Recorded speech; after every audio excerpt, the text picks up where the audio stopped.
Welcome back to नैंसरू classes and this is नई श्री। आशा करती हूँ कि आप सभी लोग अच्छे होंगे और अपनी पढ़ाई बेहतरीन तरीके से कर रहे होंगे। आज की इस वीडियो में हम पॉलिटी के लिए क्वेश्चन सॉल्व करने वाले हैं। आपको मैक्सिमम टॉपिक से यहाँ पर क्वेश्चंस मिलेंगे, सो पेन और कॉपी साथ में लेकर बैठिएगा। जो चीज़ें आपको नहीं आती हैं उनको आप नोट कर लीजिएगा। आइए शुरुआत करते हैं। सबसे पहला क्वेश्चन आपसे ये है कि संविधान के डैश संशोधन के जरिए भारत में आर्थिक आरक्षण पारित किया गया। तो याद रखिएगा, भारत के संविधान का 103वां जो संविधान संशोधन था, इस संविधान संशोधन के द्वारा भारत में आर्थिक आरक्षण का प्रावधान किया गया और इसके तहत जो आर्थिक रूप से कमज़ोर सामान्य वर्ग के जो लोग हैं उनको शैक्षिक संस्थाओं और रोजगार में 10% के आरक्षण का प्रावधान किया गया। कितने प्रतिशत का? 10% का। तो आपका थर्ड ऑप्शन यहाँ पर करेक्ट होगा। अब हम यहाँ पर जल्दी से जो महत्वपूर्ण संविधान संशोधन है उनको देख लेते हैं। हम अगर बात करें प्रथम संविधान संशोधन जो कि बहुत ही ज़्यादा महत्वपूर्ण है आपका, तो प्रथम संविधान संशोधन हमारा 1951 में हुआ था। कब हुआ था? 1951 में हुआ था। और ये जो संविधान संशोधन हुआ था इसमें जो है आपकी 9वीं अनुसूची जोड़ी गई थी। कौन सी? 9वीं अनुसूची जोड़ी गई थी। ध्यान से सुनिएगा, काफ़ी महत्वपूर्ण है। 9वीं अनुसूची जोड़ी गई थी। साथ ही साथ इसमें भूमि सुधार से संबंधित जो है आपके प्रावधान किए गए थे। किससे? भूमि सुधार से संबंधित। तो ये भी आपको याद रखना है। ठीक, इसके बाद आपका जो आता है 7वां संविधान संशोधन आता है जो कि आपका 1956 में हुआ था। कब हुआ था? 1956 में हुआ था। इसमें आपके राज्यों के वर्गों को समाप्त कर दिया गया था। क्या कर दिया गया था? राज्यों के वर्गों को समाप्त कर दिया गया था। इसके बाद आपका 31वां संविधान संशोधन आता है जो कि आपका 1973 में हुआ था।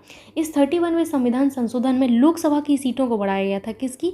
लोकसभा में जो सीटें हैं, लोकसभा की सीटों को बढ़ाया गया था। लोकसभा की सीटों को बढ़ाया गया। ठीक, उसके बाद हम आते हैं 42वां संविधान संशोधन जो कि काफ़ी ज़्यादा महत्वपूर्ण है, पर उससे पहले आपको 36वां पढ़ना चाहिए था, तो 36वां देख लेते हैं। 36वां संविधान संशोधन 1975 में होता है और इसमें सिक्किम को जो है, किसको? सिक्किम को आपका जो है 22वें राज्य का दर्जा दिया जाता है। कितने में? 22वें राज्य का दर्जा दिया जाता है। ठीक, अब हम यहाँ पर देखेंगे 42वां संविधान संशोधन जो कि काफ़ी ज़्यादा महत्वपूर्ण है। ये आपका 1976 में हुआ था। कब? 1976 में हुआ था। और ये जो है आपका सबसे बड़ा संविधान संशोधन है। क्या है? सबसे बड़ा संविधान संशोधन है। तो याद रखिएगा कि सबसे बड़ा संविधान संशोधन यही है। इस वजह से इसे लघु संविधान कहा गया। लघु संविधान की जो संज्ञा दी गई वो आपके 42वें संविधान संशोधन को दी गई है, याद रखिएगा। और इसके तहत 2 नए अध्याय 4 का और 14 का को आपका जो है जोड़ा गया। किसको? आपके 2 नए अध्याय जोड़े गए। 2 नए अध्याय, याद रखिएगा, 2 नए अध्याय। मैं चाहती तो आपको संविधान संशोधन का अलग से टॉपिक पढ़ा देती, लेकिन जब मैं पढ़ाती हूँ अलग से तो फिर आप लोगों को काफ़ी ज़्यादा आपत्ति हो जाती है, इस वजह से फिर मैंने नहीं पढ़ाया। तो आपका 4 का और 14 का को ये जोड़ा गया। इसके बाद आपकी जो 42वां संविधान संशोधन हुआ, इसमें जो आपकी प्रस्तावना है, कौन है? प्रस्तावना में आपके पंथ निरपेक्ष और समाजवाद शब्द भी जोड़ा गया। ठीक, याद रखिएगा आप लोग। साथ ही साथ यहाँ पर आपका 74 में आपका जो है संशोधन करके, जो आपका 74 अनुच्छेद 74 है, इसमें संशोधन करके राष्ट्रपति मंत्रिपरिषद की सलाह मानने के लिए बाध्य किया गया। ये आपका किस में हुआ? 42वें संविधान संशोधन में हुआ। ये आपको याद रखना ही पड़ेगा, काफ़ी ज़्यादा महत्वपूर्ण है। उसके बाद आता है आपका 44वां संविधान संशोधन। तो 44वां संविधान संशोधन 1978 में होता है और इसमें संपत्ति के अधिकार जो आपका था, कौन सा? संपत्ति का अधिकार जो आपका था, ये 300 में था। कौन सा था? 300 में इसको रख दिया गया, क्योंकि संपत्ति का अधिकार पहले हमारा मौलिक अधिकार था, अभी हमारा मौलिक अधिकार नहीं है। ठीक, तो संपत्ति के अधिकार को 300 में रख दिया गया। ये आपका 44वां संविधान संशोधन था। अनुच्छेद 352 में राष्ट्रीय आपात की घोषणा का आधार आंतरिक अशांति की जगह सशस्त्र विद्रोह को जो है कर दिया गया। किसको? आंतरिक अशांति की जगह, आंतरिक अशांति, किसकी जगह? आंतरिक अशांति की जगह, आंतरिक अशांति की जगह क्या कर दिया गया? सशस्त्र विद्रोह कर दिया गया। सशस्त्र विद्रोह कर दिया गया था। किसके द्वारा? 44वें संविधान संशोधन के द्वारा। ऐसा कौन सा अनुच्छेद था? ये अनुच्छेद आपका 352 था जिसमें ये संशोधन किया गया था। क्या कहता है अनुच्छेद 352? इसमें कहा गया कि राष्ट्रीय आपात की उद्घोषणा का आधार आंतरिक अशांति की जगह सशस्त्र विद्रोह कर दिया गया। ठीक, अब हम फटाफट से 2-4 और हैं, उनको भी देख लेते हैं। नेक्स्ट आपको याद रखना है 52वां संविधान संशोधन जो कि आपके 1985 में होता है और इसमें आपकी आपकी 10वीं अनुसूची जोड़ी गई थी। कौन सी? 10वीं अनुसूची जोड़ी गई थी। 61वां संविधान संशोधन जो कि आपका 1989 में होता है, और मतदान की आयु इसमें 21 ईयर से आपका जो है घटाकर 18 वर्ष कर दी गई थी। ठीक, तो आपका जो 61वां संविधान संशोधन है काफ़ी ज़्यादा महत्वपूर्ण है, ये आपका 1989 है। उसके बाद आपका 69वां संविधान संशोधन आपका 1991 में होता है, और इसमें दिल्ली को विशेष दर्जा दिया जाता है। किसको? दिल्ली को विशेष दर्जा दिया जाता है। इसके बाद आता है आपका 86वां संविधान संशोधन। कौन सा? 86वां संविधान संशोधन जो कि 2002 में होता है, और इसमें 6 से 14 वर्ष के जो आपके बच्चे हैं इनके लिए अनिवार्य एवं निःशुल्क शिक्षा को मौलिक अधिकार के रूप में मान्यता दी जाती है। Very very important. ठीक, याद रखिएगा। सो यहाँ पर ये महत्वपूर्ण आपके संविधान जो आपके संशोधन हुए वो मैंने बता दिए। आशा करती हूँ कि आपने नोट किया होगा।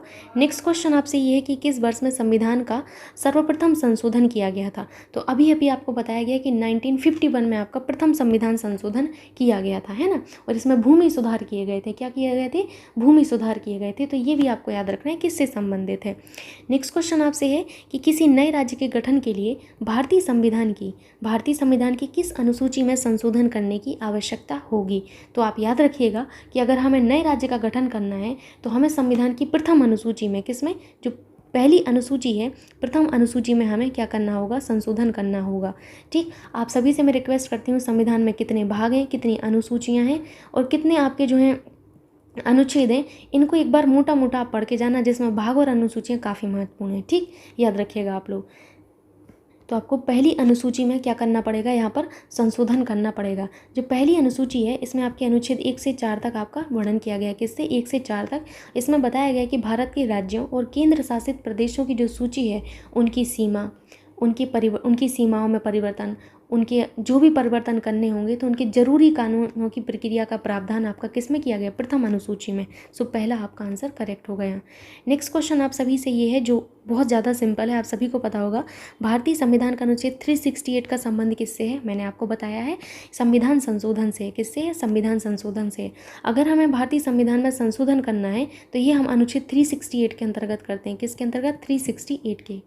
याद रखिएगा आप लोग। वित्त आयोग का गठन अनुच्छेद 280 के अंतर्गत होता है। आपातकालीन उपबंध आपके जो हैं अनुच्छेद 352 में वर्णन किया गया है, और आपके 356 में, और साथ ही साथ आपके 360 में आपातकालीन उपबंध के बारे में बताया गया है। निर्वाचन आयोग के बारे में आपके अनुच्छेद 324 में बताया गया है। ठीक, नेक्स्ट क्वेश्चन पर मूव करते हैं। नेक्स्ट क्वेश्चन आपसे ये है, 1 मिनट आप लोग दीजिएगा। संविधान का निम्नलिखित में से कौन सा संशोधन केंद्र और राज्य में मंत्रिपरिषद के मंत्रियों की अधिकतम संख्या सीमित करता है? तो आपका ये कौन सा संविधान संशोधन था?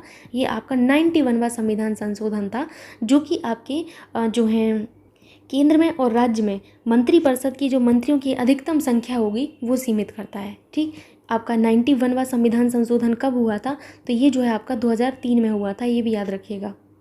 भारतीय संविधान के 91वें संविधान संशोधन द्वारा केंद्र और राज्य की मंत्रिपरिषद के आकार को निम्न सदन के सदस्यों की संख्या है वो 15% करने की व्यवस्था की गई। कितना? निम्न सदन के सदस्यों में कितनी संख्या हो सकती है? 15 सदस्य हो सकते हैं, याद रखिएगा। लेकिन जो आपके छोटे राज्य हैं उन छोटे राज्यों में आपकी जो संख्या होगी वो आपके मुख्यमंत्री सहित मंत्रियों की संख्या कितनी होगी? 12 से कम नहीं होनी चाहिए। किससे? 12 से कम। फिर से सुन लीजिए, 91वां जो संविधान संशोधन हुआ इसमें कहा गया कि चाहे राज्य हो चाहे केंद्र हो चाहे राज्य हो, इन दोनों की जो मंत्रिपरिषद हैं इनके आकार को निम्न सदन के सदस्यों की संख्या की 15% की व्यवस्था की गई। जो छोटे राज्य होंगे उन छोटे राज्यों में मुख्यमंत्री सहित मंत्रियों की संख्या कितनी कर दी गई? 12 से कम नहीं होनी चाहिए। ठीक, तो याद रखिएगा, ये महत्वपूर्ण है। नेक्स्ट क्वेश्चन आपसे कि संविधान का 52वां संशोधन संबंधित है, तो किससे संबंधित है? 52वां संविधान संशोधन दल बदल से संबंधित है। किससे? दल बदल से। 52वां संविधान संशोधन हमारा कब हुआ था? तो 52वां संविधान संशोधन 1985 में हुआ था। कब हुआ था? 1985 में हुआ था। नेक्स्ट क्वेश्चन पर मूव करते हैं, जो कि आपसे ये है कि भारतीय संविधान के किस संशोधन अधिनियम ने मतदान की आयु जो है 21 वर्ष से 16 वर्ष आपकी कर दी? तो ये आपको बताया गया है कि किस संविधान संशोधन में ऐसा हुआ। मैंने अभी आपको बताया है, याद करिए थोड़ा सा। कौन सा था? 61वां संविधान संशोधन था। कौन सा? 61वां। ठीक, तो 61वां संविधान संशोधन आपका कब हुआ था? 1989 में हुआ था। और इसमें जो मतदान की आयु है कि हम जो वोट डालते थे पहले 21 ईयर के हो जाते थे तब डाल सकते थे, लेकिन अब हम 18 ईयर के हैं तब भी हम वोट डाल सकते हैं। तो ये हमारा 61वें संविधान संशोधन 1989 में किया गया। ठीक, मूव करते हैं अभी नेक्स्ट क्वेश्चन पर। आशा करती हूँ कि आपको समझ में भी आ रहा होगा। यदि आपको वीडियो अच्छा लगता है तो प्लीज़ आप सबसे रिक्वेस्ट है कि आप वीडियो को लाइक कर दिया करिए और अपने दोस्तों के साथ शेयर कर दिया करिए। क्वेश्चन है, एक राजनीतिक दल राष्ट्रीय पार्टी के रूप में मान्यता प्राप्त करने योग्य होगा यदि वह लोकसभा में कम से कम कितनी सीटें जीतता है और यह सदस्य कम से कम 3 विभिन्न राज्यों से चुने जाते हैं। तो इसमें आपको ध्यान से सुनना है। ठीक, जो आपका जनप्रतिनिधित्व अधिनियम आया 1951 में, इसके तहत निर्वाचन आयोग ने राजनीतिक दलों को राष्ट्रीय राज्य स्तर या राष्ट्रीय दल के रूप में मान्यता प्रदान की। किसके तहत? जनप्रतिनिधित्व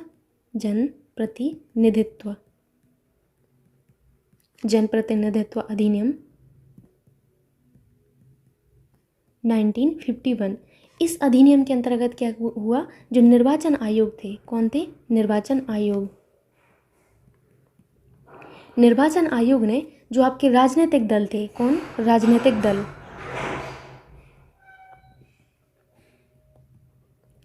इन राजनीतिक दलों को राज्य स्तरीय और राष्ट्रीय दल के रूप में मान्यता प्रदान की। किसके रूप में? राज्य स्तर के रूप में, राज्य स्तरीय और आपका या राष्ट्रीय दल।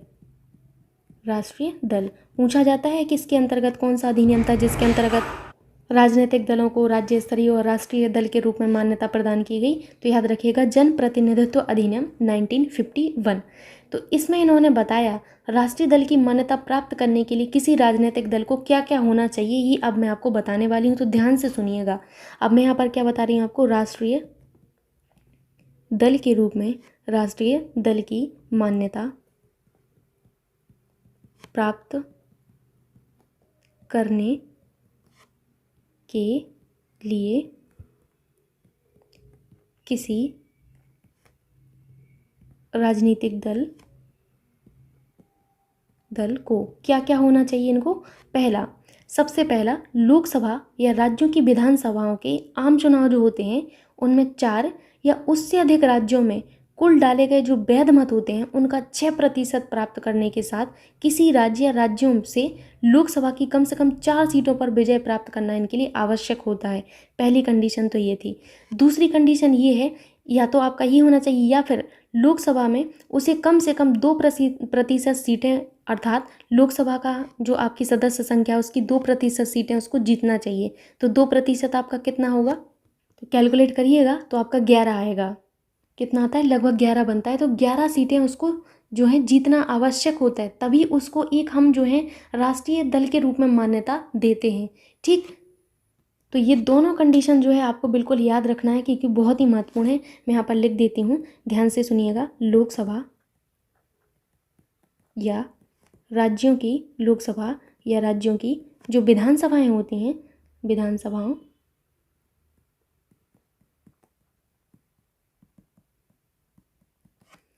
विधानसभाओं के आम चुनाव में 4 या 4 से अधिक आपके राज्य जो हैं, 4 से अधिक राज्यों में कुल डाले गए जो वैध मत होते हैं, मतलब जो बैलेट वोट होते हैं, इनकी बात की जा रही है। वैध मतों का कितना प्रतिशत, बस आपको इतना याद रखना है, 4 या 4 से अधिक राज्यों में कितना? 6% होना चाहिए, 6% उसे प्राप्त होना चाहिए, तभी वो जो है आपका एक राजनीतिक दल के रूप में माना जाएगा। ठीक, प्राप्त करने के साथ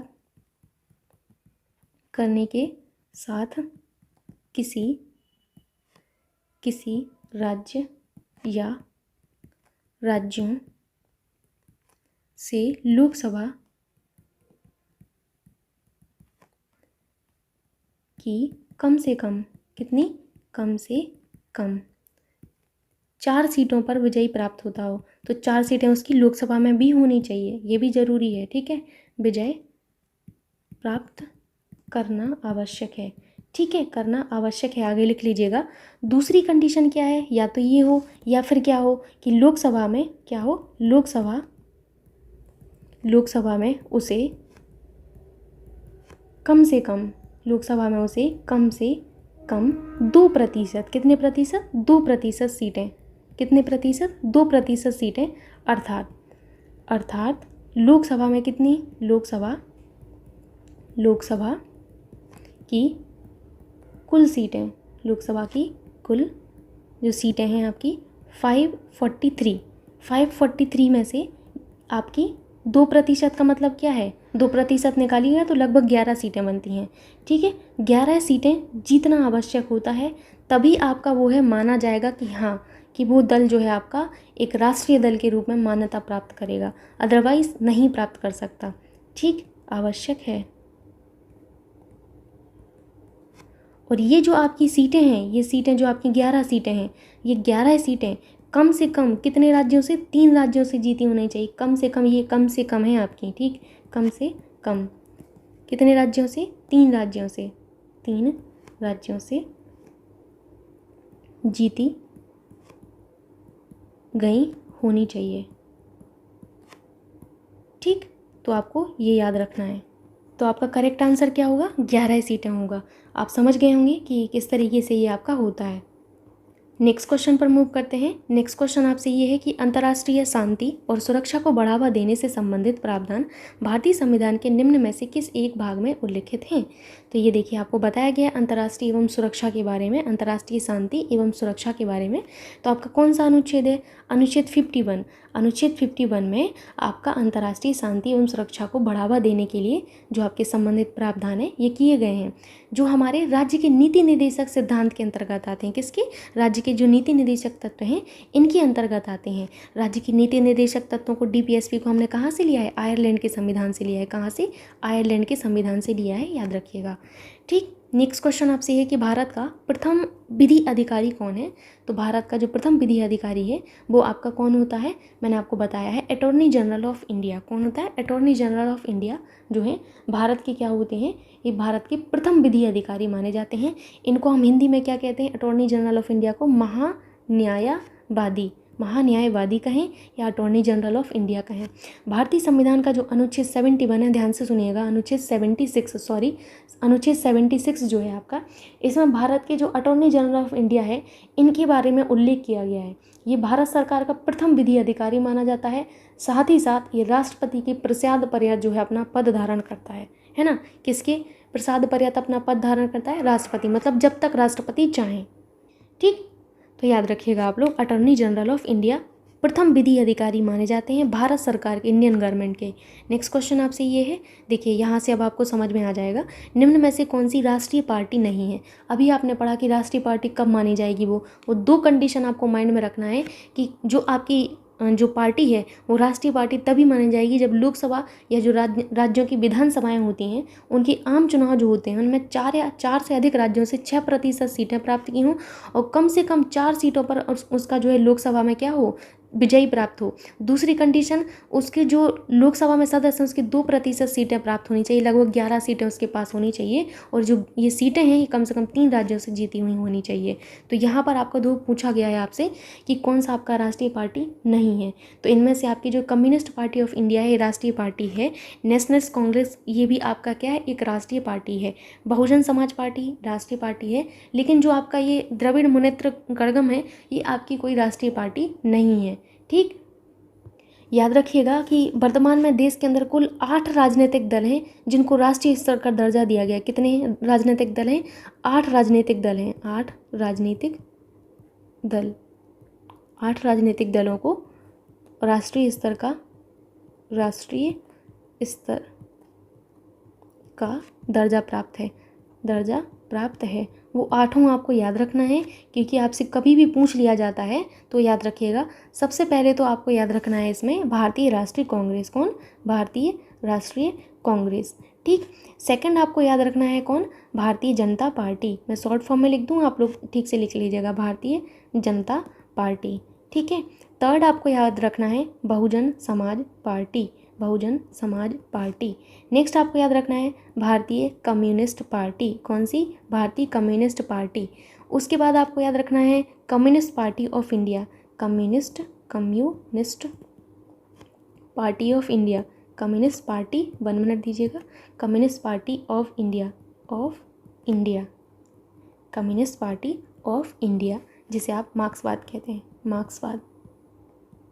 मार्क्सवादी। ठीक है। उसके बाद आपको याद रखना है राष्ट्रवादी कांग्रेस पार्टी, कौन सी? राष्ट्रवादी कांग्रेस पार्टी।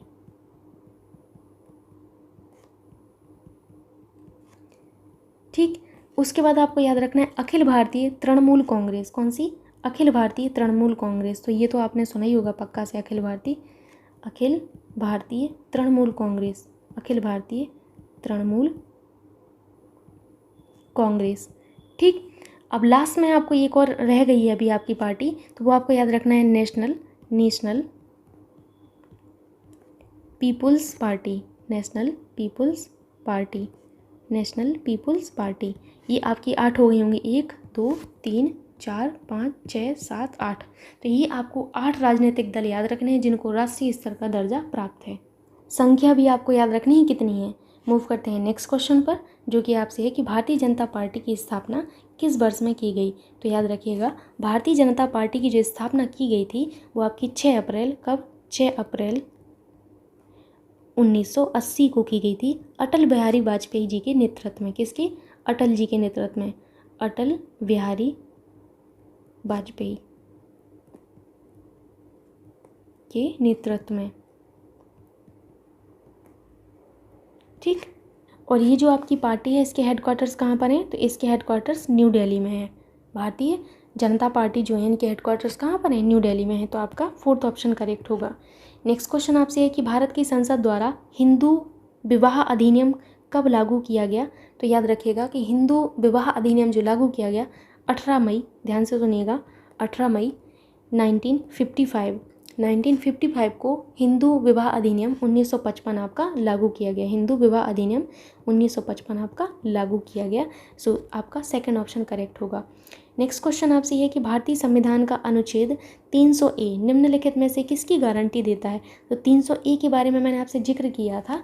आपका जो 44वां संविधान संशोधन हुआ था, कौन सा? 44वां संविधान संशोधन कब हुआ था? ये 1978 में हुआ था।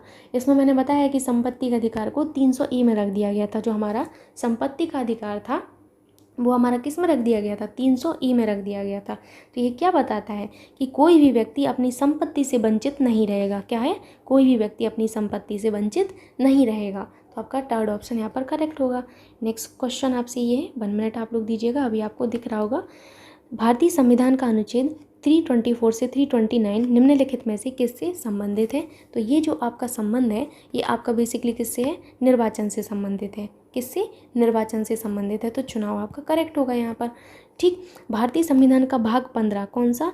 भाग 15 और अनुच्छेद 324 से, कहाँ से? 324 से लेकर आपके 329 तक। कहाँ से? 324 से 329 तक। अनुच्छेद भी याद रखिएगा, भाग 15 याद रखिएगा। इनका संबंध जो है किससे है? इनका संबंध निर्वाचन से है। किससे? निर्वाचन से है। निर्वाचन से इनका संबंध है। अनुच्छेद 324 में देश में स्वतंत्र और निष्पक्ष चुनाव के लिए एक स्वतंत्र निर्वाचन आयोग का प्रावधान है। तो निर्वाचन आयोग का प्रावधान अनुच्छेद 324 बहुत इंपॉर्टेंट है। आर्टिकल 324 किस लिए? क्योंकि इसमें निर्वाचन आयोग का प्रावधान किया गया है। किसका? पूछा जाता है कि भारतीय संविधान का कौन सा अनुच्छेद निर्वाचन आयोग का प्रावधान करता है। तो 324 निर्वाचन आयोग का प्रावधान करता है। एक स्वतंत्र और निष्पक्ष जो आपके निर्वाचन आयोग हैं इनका प्रावधान करता है। ठीक, याद रखिएगा। नेक्स्ट क्वेश्चन पर मूव करते हैं, जो कि आपसे है कि भारत के मुख्य निर्वाचन आयुक्त की नियुक्ति कौन करता है। तो भारत के मुख्य निर्वाचन आयुक्त की नियुक्ति बताइए कौन करता है। तो ये तो आपको पता होगा, करंट इतनी बार आप लोग पढ़ते हैं। सो आपके राष्ट्रपति जी करते हैं। कौन करते हैं? राष्ट्रपति जी। भारतीय संविधान के भाग 15 में अनुच्छेद 324 से 329 तक निर्वाचन से संबंधित प्रावधान किए गए हैं। और निर्वाचन आयोग के मुख्य, एक निर्वाचन आयोग जो होगा आपका मुख्य निर्वाचन आयुक्त होता है। बाकी अन्य जो होते हैं उनको क्या कहते हैं? अन्य निर्वाचन आयुक्त कहते हैं। ध्यान से सुनिएगा, 3 आपके होते हैं। इनमें से एक जो होते हैं इनको तो मुख्य निर्वाचन आयुक्त कहा जाता है। क्या कहा जाता है? मुख्य निर्वाचन आयुक्त। मुख्य निर्वाचन आयुक्त कहा जाता है। और बाकी के जो 2 होते हैं इनको क्या कहा जाता है? बाकी के दो को कहा जाता है आपका अन्य निर्वाचन आयुक्त। क्या कहते हैं? अन्य निर्वाचन आयुक्त। आयुक्त। ठीक, याद रखिएगा आप लोग कि निर्वाचन आयोग में कितने व्यक्ति होते हैं, 3 होते हैं। तो एक जो होते हैं वो मुख्य निर्वाचन आयुक्त होते हैं और बाकी 2 अन्य निर्वाचन आयुक्त होते हैं। इनकी नियुक्ति किसके द्वारा की जाती है? तो नियुक्ति राष्ट्रपति जी करते हैं। कौन? राष्ट्रपति जी नियुक्ति करते हैं। सो आपका 3rd ऑप्शन करेक्ट होगा। नेक्स्ट क्वेश्चन आपसे ये है कि भारत के मुख्य निर्वाचन आयुक्त की सेवानिवृत्ति की आयु कितनी है? ठीक, तो आपके जो मुख्य निर्वाचन आयुक्त हैं इनकी सेवानिवृत्ति की आयु आप जरूर से याद रखिएगा, 65 ईयर्स है। क्या है? इनकी आयु जो है 65 ईयर्स है। इनका कार्यकाल कितने वर्ष का होता है? इनका कार्यकाल याद रखिएगा 6 ईयर्स का होता है। कितने? 6 वर्ष का होता है। या फिर जो पहले हो जाए 6 वर्ष का हो, या फिर जो 65 वर्ष के हो जाते हैं तो फिर ये तो सेवानिवृत्ति हो जाएंगे, है ना। तो याद रखिएगा कि इनका जो सेवानिवृत्ति की आयु है 65 ईयर्स से 6 वर्ष तक ही अपने पद पर रह सकते हैं। नेक्स्ट क्वेश्चन आपसे ये है कि भारत के संविधान की किस अनुसूची में असम, मेघालय, त्रिपुरा राज्य की जनजाति के प्रशासन के संबंध में प्रावधान किए गए हैं? तो मैंने बताया था कि ऐसी 6वीं आपकी जो अनुसूची है ये करती है ऐसा प्रावधान। 6वीं अनुसूची में जो है असम, मेघालय, त्रिपुरा और मिजोरम भी। कौन? असम, मेघालय, त्रिपुरा, असम, मेघालय, त्रिपुरा और कौन? मिजोरम। और मिजोरम, असम, मेघालय, त्रिपुरा और मिजोरम। मिजोरम राज्यों की इतने राज्य जो हैं आपके, इन 4 राज्यों को आपको याद रखना है। इन 4 राज्यों की जो जनजातीय क्षेत्र हैं, इन जनजातीय क्षेत्रों के प्रशासन के बारे में संबंध हमें दिए गए हैं। कौन सी अनुसूची में? 6ठी अनुसूची में। बहुत ज़्यादा इंपॉर्टेंट है। अब लोगों को कन्फ्यूज़न होता है 5वीं और 6वीं में। तो 5वीं जो आपकी अनुसूची है ये अनुसूचित क्षेत्रों और अनुसूचित जनजातियों के प्रशासन एवं नियंत्रण से संबंधित है। किससे? अनुसूचित क्षेत्र जो होते हैं, अनुसूचित क्षेत्रों और अनुसूचित क्षेत्रों और अनुसूचित जनजातियों, अनुसूचित क्षेत्रों और अनुसूचित जनजातियों के प्रशासन व नियंत्रण से संबंधित है। तो कन्फ्यूज़न 5वीं और 6वीं अनुसूची में ही होता है लोगों को ज़्यादातर। आप लोग ऐसा मत करिएगा। 6वीं अनुसूची में आपके जो है इन 4 राज्यों के बारे में उल्लेख किया गया है, जबकि इसमें ऐसा 5वीं जो अनुसूची है। सो ये दोनों ही अनुसूचियाँ आपको याद रखनी है, काफ़ी महत्वपूर्ण है। नेक्स्ट क्वेश्चन पर मूव करते हैं, जो कि आपसे है कि भारत के संविधान में इनमें से क्या राज्य सूची में नहीं है?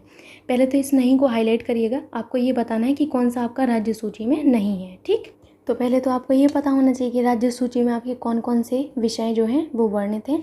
तो याद रखिएगा कि राज्य सूची में आपके जो विषय वर्णित किए गए हैं वो आपके टोटल कितने हैं? वर्तमान में अगर देखे जाएँ तो वर्तमान में आपके जो है राज्य सूची में 59 विषय हैं। कितने हैं? 59 विषय सम्मिलित किए गए हैं। ठीक, तो इनमें आपका जो महत्वपूर्ण है वो आपको याद रखने हैं, जैसे जन स्वास्थ्य एवं स्वच्छता, स्थानीय शासन,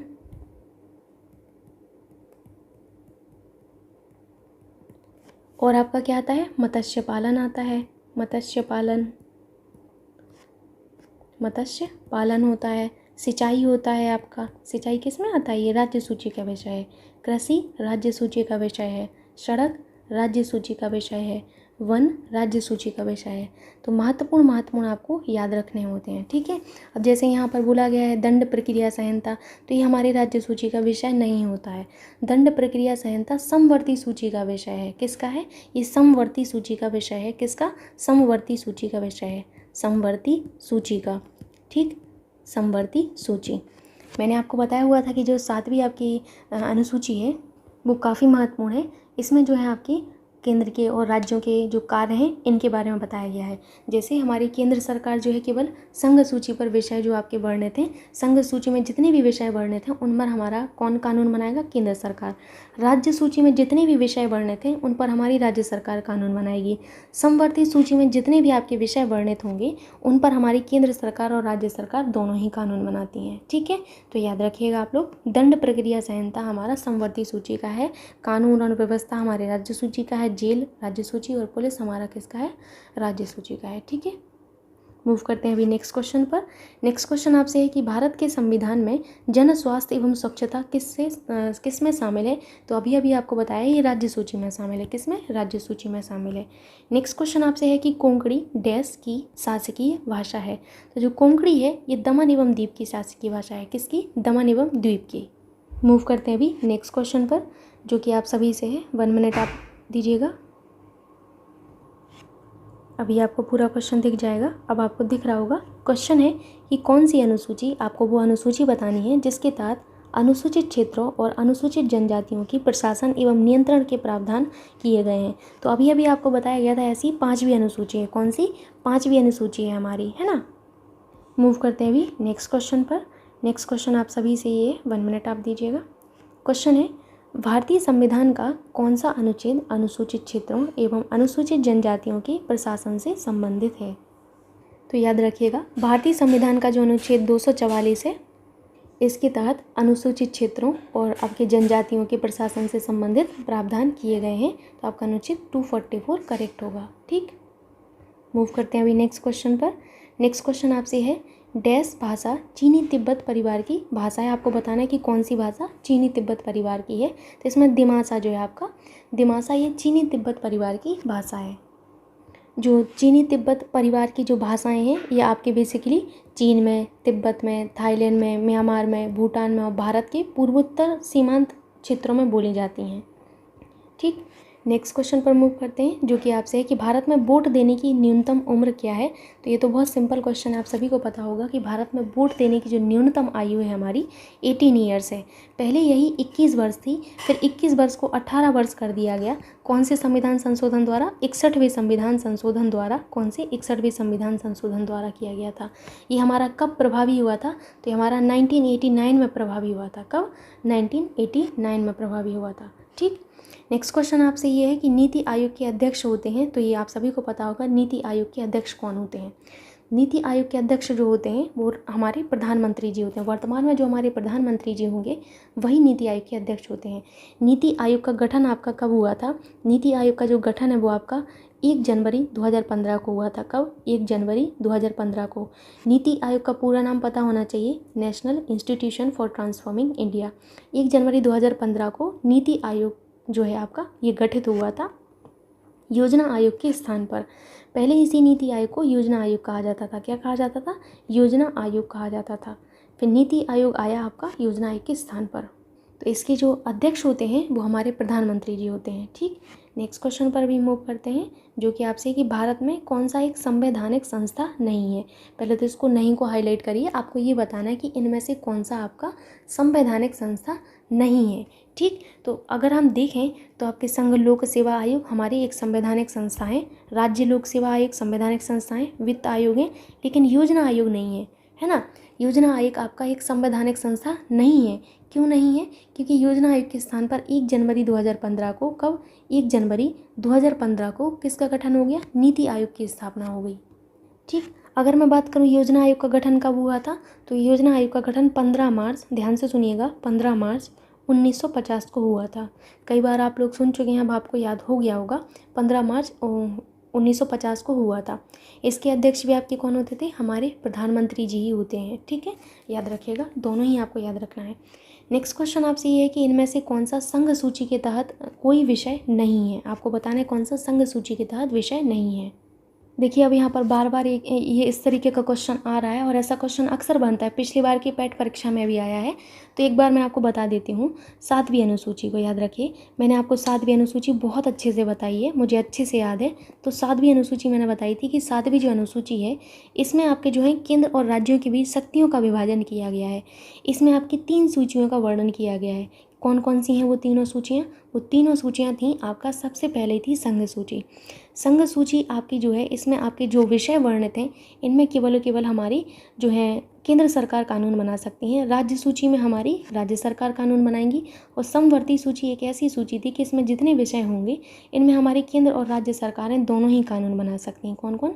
केंद्र सरकार और राज्य सरकार दोनों। अब जो संघ सूची है, ध्यान से सुनिएगा, संघ सूची में पहले 97 विषय थे, लेकिन वर्तमान में 100 विषय हैं आपके। तो आपको वर्तमान याद रखना है, पास्ट क्या था वो आपको याद नहीं रखना है। ठीक है, राज्य सूची में कहीं कहीं पर आपको 59 मिलेगा, कहीं कहीं पर आपको 61 मिलेगा। ठीक है, तो आपसे ये कभी नहीं पूछा जाएगा कितने विषय हैं, ये आपके बदलते रहते हैं। ठीक, तो आपका दोनों ही आपको याद रखना है। और समवर्ती सूची में आपके 52 हैं। कितने हैं? 52 हैं। तो याद रखिएगा 61 और आपके 59। ठीक, अब आपके लिए महत्वपूर्ण ये होता है कि आपके कौन से ऐसे विषय हैं जो आपके संघ सूची में आते हैं। तो देखिए मैं आपको बता दे रही हूँ, जो महत्वपूर्ण है आपको वही याद रखने हैं। जैसे संघ सूची में आपका रेडियो आता है, क्या आता है, रेडियो एवं टेलीविज़न आता है, रेडियो एवं टेलीविज़न आता है, रेडियो एवं टेलीविज़न। और आपका शेयर मार्केट हमारा किस में आता है, शेयर बाजार जिसे आप कहते हैं, शेयर मार्केट हमारा संघ सूची का विषय है।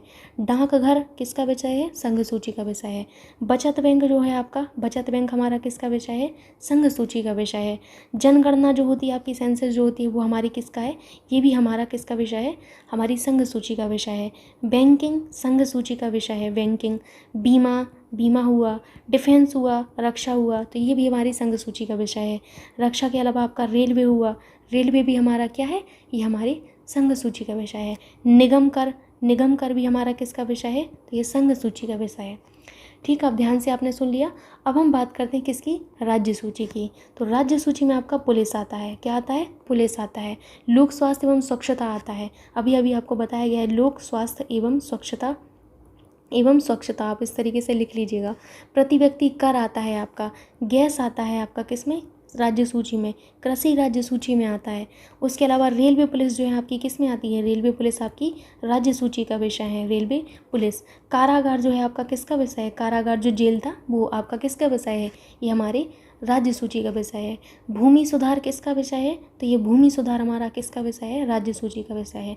पंचायती राज किसका विषय है, तो ये हमारी राज्य सूची का विषय है। पंचायती राज काफ़ी महत्वपूर्ण है, पंचायती राज है ना, तो ये हमारे राज्य सूची के विषय हैं। अगर मैं बात करूँ समवर्ती सूची की, तो समवर्ती सूची काफ़ी ज़्यादा महत्वपूर्ण होती है, क्योंकि ये थोड़ा सा अलग है। इसके मामले जो हैं वो आपको याद रखने पड़ेंगे। जैसे आपका आर्थिक योजना, आर्थिक योजना जो है ये हमारे राज्य सूची, राज्य सरकार और केंद्र सरकार दोनों कानून बना सकती हैं, समवर्ती सूची में है। आपराधिक, आपराधिक मामले, आपराधिक मामले किस में है, ये हमारे समवर्ती सूची में है। जनसंख्या नियंत्रण, जनसंख्या नियंत्रण हमारे किस में है, जनसंख्या नियंत्रण हमारा किस में होता है, तो ये भी हमारा समवर्ती सूची का विषय होता है, किसका, समवर्ती सूची का विषय होता है।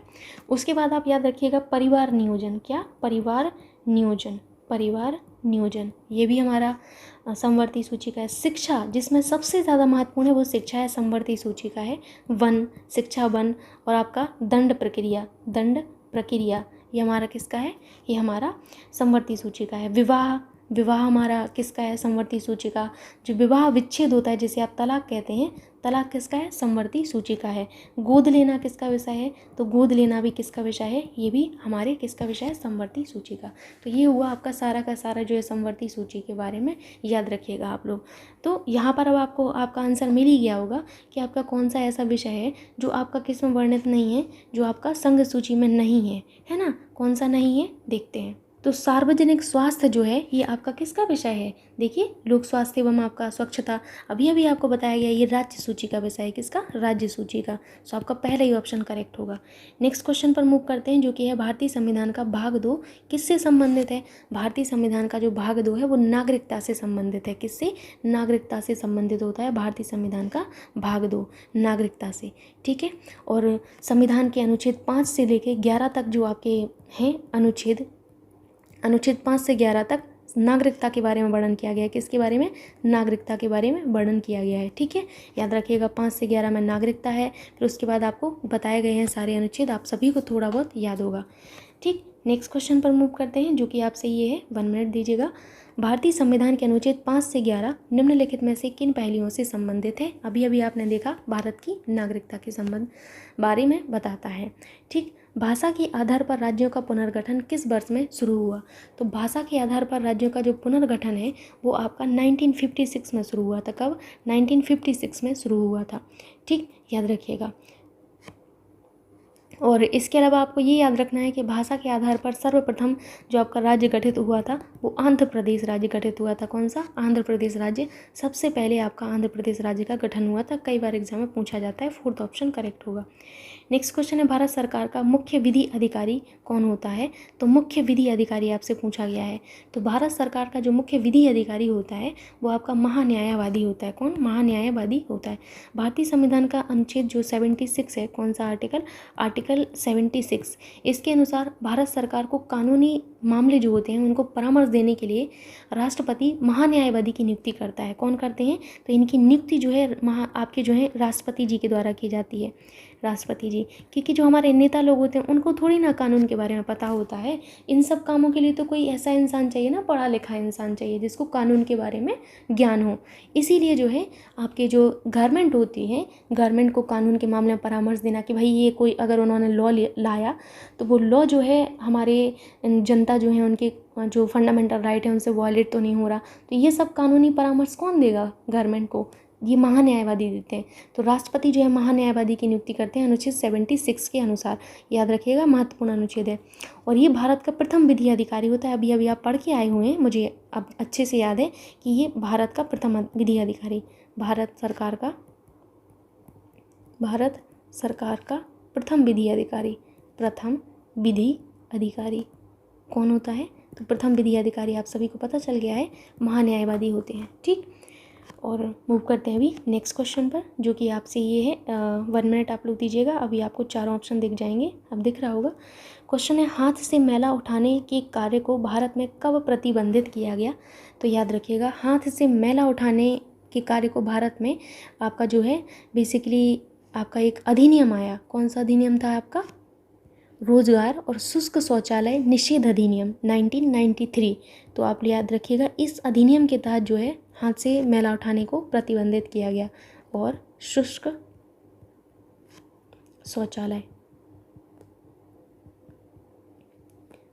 शौचालय निषेध अधिनियम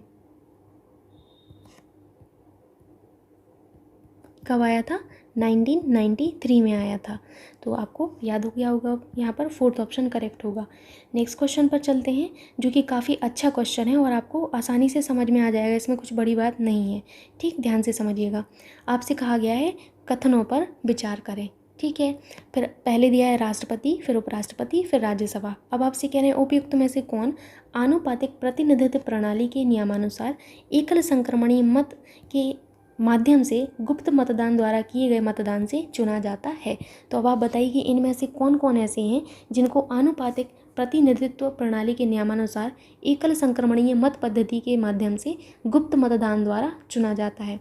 तो आपको याद होगा कि भारतीय संविधान का जो अनुच्छेद आपका है 55 का सब क्लॉज 3 के अंतर्गत आपका कहा गया है कि राष्ट्रपति, और आपके अनुच्छेद 66 कौन सा 66 का सब क्लॉज 1 के अंतर्गत कहा गया है उपराष्ट्रपति। कौन? उपराष्ट्रपति। ठीक है, राष्ट्रपति और आपके इस अनुच्छेद के अंतर्गत उपराष्ट्रपति, और अनुच्छेद 84 के तहत लोकसभा के केवल निर्वाचित किए जाने वाले सदस्यों को आनुपातिक प्रतिनिधित्व प्रणाली के नियमानुसार एकल संक्रमणीय मत पद्धति के अनुसार आपका जो है चुना जाता है। ठीक है, इसमें आपका जो ऑप्शन था वो यहाँ पर 3rd में करेक्ट कर लीजिएगा, राज्यसभा के सभी सदस्य। तो आप याद रखिएगा, राज्यसभा के सभी सदस्यों को ये पद्धति के अनुसार नहीं चुना जाता है। केवल और केवल, ध्यान से सुनिएगा, आपका जो अनुच्छेद है, कौन सा अनुच्छेद है? 80 का सब क्लोज 4, ये आपका जो है ये कहता है कि राज्यसभा के, ध्यान से सुनिएगा, शब्दों पर ध्यान देना है, राज्यसभा के केवल निर्वाचित किए गए, राज्यसभा के केवल निर्वाचित। इसमें तो मनोनीत भी आएंगे ना, राज्यसभा के मनोनीत भी तो सदस्य होते हैं ना। तो इसमें निर्वाचित की बात की जा रही है कि राज्यसभा के केवल निर्वाचित, जो आपके निर्वाचित किए जाने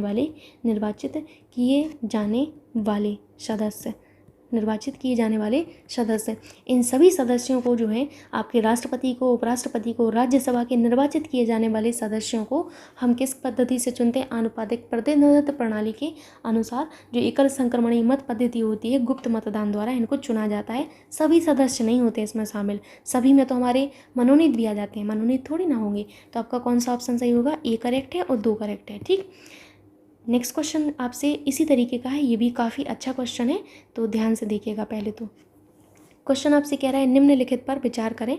मौलिक अधिकार, मौलिक कर्तव्य, राजकीय नीति निर्देशक तत्व। उपयुक्त से भारत के संविधान का कौन सा भाग 0 से 6 वर्ष की आयु के बच्चों की शिक्षा के प्रावधानों की स्थापना करता है? आपको बताना है इनमें से कौन ऐसा है जो हमारे 0 से 6 वर्ष के जो बच्चे हैं, इन बच्चों के लिए शिक्षा की प्रावधान की व्यवस्था करता है। तो आप यहाँ पर बता सकते हैं कि कौन ऐसा करता है। तो आपको मैंने बताया हुआ था, भारतीय संविधान के जो भाग 4 हैं, कौन सा? भाग 4 में आपका क्या वर्णित है? DPSP, राज्य के नीति निर्देशक तत्व। इनमें आपका 86वां संविधान संशोधन किया गया। कौन सा? 86वां संविधान संशोधन 2002 में किया जाता है। कब? 2002 में किया जाता है। और इसके द्वारा, ध्यान से सुनिएगा, बहुत महत्वपूर्ण है, 0 से 6 वर्ष के, 0 से 6 वर्ष आयु के जो बच्चे हैं, 0 से 6 वर्ष आयु के बच्चे, आयु के बच्चों की शिक्षा, आयु के बच्चों की शिक्षा के प्रावधान किए गए। तो अब आपको यहाँ पर आंसर मिल गया होगा, प्रावधान किए गए। ठीक, ध्यान देना है, 0 से 6 वर्ष कहा गया है तो सिर्फ राज्य के नीति निदेशक तक तो आपका करेक्ट आंसर होगा। ठीक, नेक्स्ट क्वेश्चन आपसे ये है, केंद्रीय सतर्कता आयुक्त अपने पद पर बना रह सकता है। तो केंद्रीय सतर्कता आयुक्त के बारे में पूछा गया है कि अपने पद पर कब तक बना रह सकता है।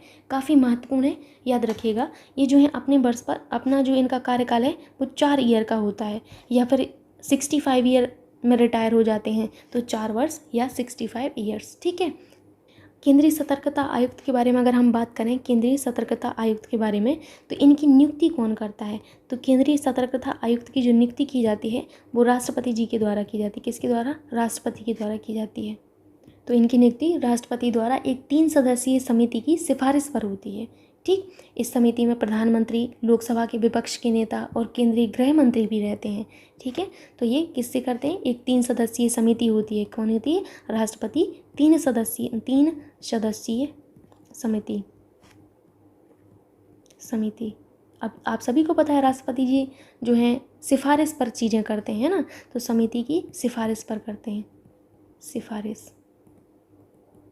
और इन 3 सदस्यों की समिति में कौन रहता है? तो याद रखिएगा, सबसे पहले आपको याद रखना है किसको? आपको याद रखना है प्रधानमंत्री जी को, तो पीएम रहते हैं। दूसरा क्या रहते हैं? लोकसभा के विपक्ष के नेता, लोकसभा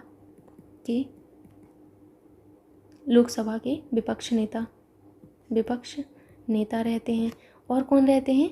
आपके केंद्रीय गृह मंत्री रहते हैं, केंद्रीय गृह मंत्री रहते हैं। ठीक, सो याद रखिएगा आप लोग। मूव करते हैं अभी नेक्स्ट क्वेश्चन पर, और नेक्स्ट क्वेश्चन आप सभी से काफ़ी अच्छा है, ये तो 1 मिनट आप लोग दीजिएगा। क्वेश्चन है आपसे कि भारत में संघ लोक सेवा आयोग का गठन भारत के संविधान के किस अनुच्छेद के अंतर्गत किया जाता है? तो संघ लोक सेवा आयोग का जो गठन किया जाता है वो अनुच्छेद 315 के तहत किया जाता है। किसके अंतर्गत? 315 के अंतर्गत किया जाता है। और अनुच्छेद 315 आपका कहता है कि संघ और प्रत्येक राज्य के लिए एक लोक सेवा आयोग होगा। अनुच्छेद आपका जो 315 है, अनुच्छेद 315 क्या कहता है? ये कहता है कि आपके संघ और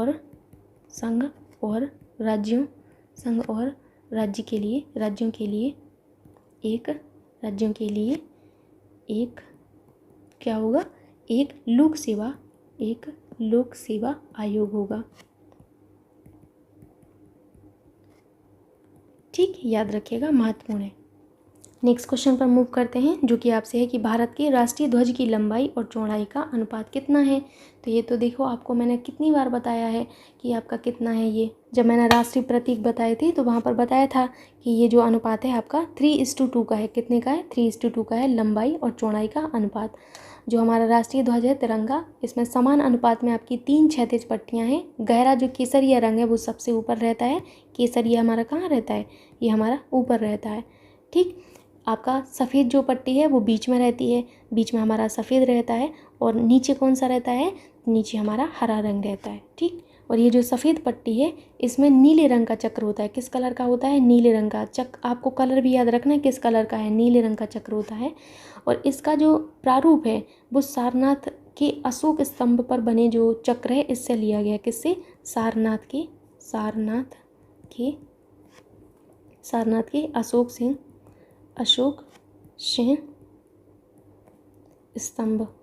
सिंह स्तंभ पर बने चक्र से लिया गया है। ठीक, याद रखिएगा। इसमें आपकी 24 तीलियाँ होती हैं। कितनी? 24 तीलियाँ होती हैं। 24 आपको याद रखना है कितनी तीलियाँ होती हैं, महत्वपूर्ण है। ये जो हमारा राष्ट्रीय ध्वज है इसको 22 जुलाई 1947 को 22 जुलाई 1947 को संविधान सभा द्वारा, किसके द्वारा? संविधान सभा द्वारा स्वीकार किया गया था। तो स्वीकार किया गया, कब किया गया? ये काफ़ी महत्वपूर्ण है, याद रखिएगा, 22 जुलाई 1947 में। नेक्स्ट क्वेश्चन आपसे ये है कि भारत के संविधान के किस अनुच्छेद के अंतर्गत हिंदी को शासकीय भाषा घोषित किया गया। वेरी वेरी इंपॉर्टेंट कि हिंदी को किस अनुच्छेद के अंतर्गत शासकीय भाषा नियुक्त आपका जो है घोषित किया गया है, तो आपका अनुच्छेद 343 है। ठीक, भारतीय संविधान का भाग 17, कौन सा भाग, भाग 17 और अनुच्छेद आपका 343। इसमें संघ की भाषा का जो है उल्लेख किया गया है। इसमें संघ की राजभाषा हिंदी बताया गया है, हमारी जो राजभाषा है वो हिंदी बताया गया है।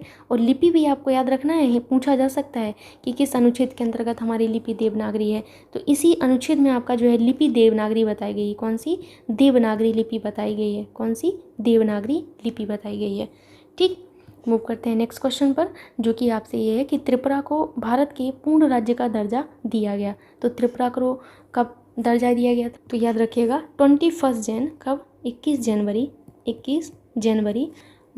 1972, कब, 1972 को त्रिपुरा को भारत के पूर्ण राज्य के रूप में दर्जा दिया गया था।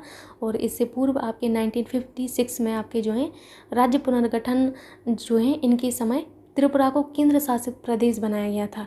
लेकिन आपको ये याद रखना है कि इनको जो है पूर्ण राज्य का दर्जा कब दिया गया।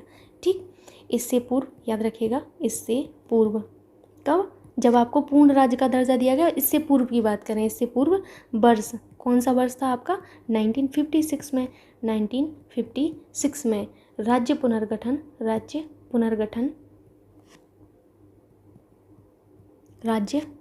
के समय त्रिपुरा को केंद्र शासित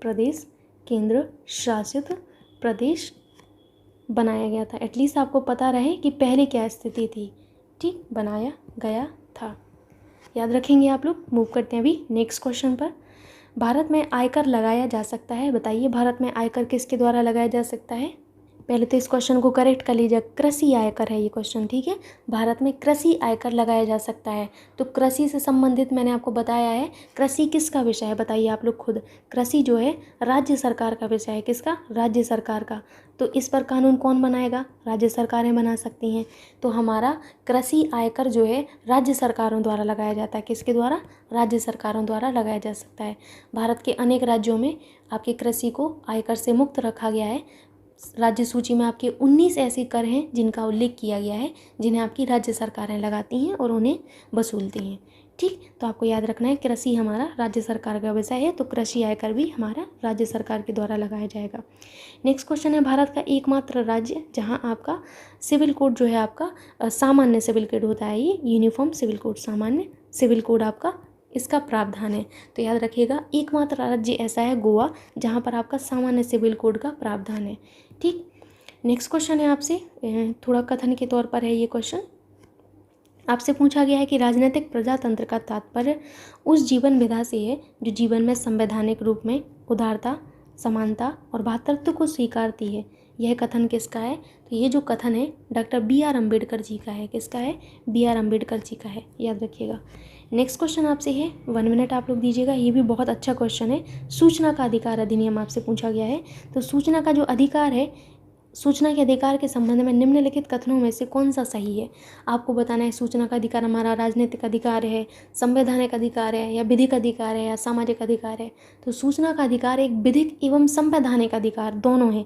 क्या क्या है, ये हमारा विधिक अधिकार भी है, विधिक और संवैधानिक अधिकार दोनों ही हैं, विधिक एंड संवैधानिक अधिकार दोनों हैं, याद रखिएगा आप लोग। सूचना का जो अधिकार अधिनियम है, राइट टू इन्फॉर्मेशन जो एक्ट है हमारा, ये 2005 के तहत जो है आपका प्रत्येक नागरिक के लिए विधिक अधिकार प्राप्त करता है। तो आपका ये जो आपका राइट टू इन्फॉर्मेशन एक्ट आया था, ये 2005 का है। कब का है, 2005 का है, ये भी पता होना चाहिए। तो आपका ये जो सूचना का अधिकार अधिनियम 2005 है, इसके तहत प्रत्येक नागरिक को विधिक अधिकार प्राप्त है कि वह सार्वजनिक स्थानों में, जो आपके सार्वजनिक संस्थान है, इनमें आवश्यक सूचना मांग सके, और ना मिलने पर वो अपील भी कर सकता है। जैसे आप और हम हैं, तो हम किसी भी विभाग से, किसी भी सार्वजनिक संस्थान से जो है सूचना मांग सकते हैं, ये हमें अधिकार दिया गया है। तो ये क्या है, विधिक अधिकार है, याद रखिएगा। तो हमारा ये संवैधानिक अधिकार भी है और साथ ही साथ विधिक अधिकार है, तो दोनों ऑप्शन आपके करेक्ट होंगे। ठीक है, नेक्स्ट क्वेश्चन पर मूव करते हैं। संसद के खर्च किसके द्वारा नियंत्रित किए जाते हैं? तो जो संसद के खर्च हैं वो किसके द्वारा नियंत्रित किए जाएंगे? संसद के खर्च हमारे नियंत्रक एवं महालेखा परीक्षक द्वारा नियंत्रित किए जाते हैं। किसके द्वारा? नियंत्रक एवं महालेखा परीक्षक के द्वारा। नियंत्रक एवं लेखा परीक्षक की नियुक्ति कौन करता है? तो जब मैंने आपको राष्ट्रपति जी के बारे में बताया था तो वहाँ पर बताया हुआ है सारी चीज़ें कि इनकी नियुक्ति राष्ट्रपति जी करते हैं। कौन करते हैं? राष्ट्रपति जी करते हैं। किस अनुच्छेद के अंतर्गत इनके बारे में बताया गया? अनुच्छेद आपका 148। कौन सा अनुच्छेद है?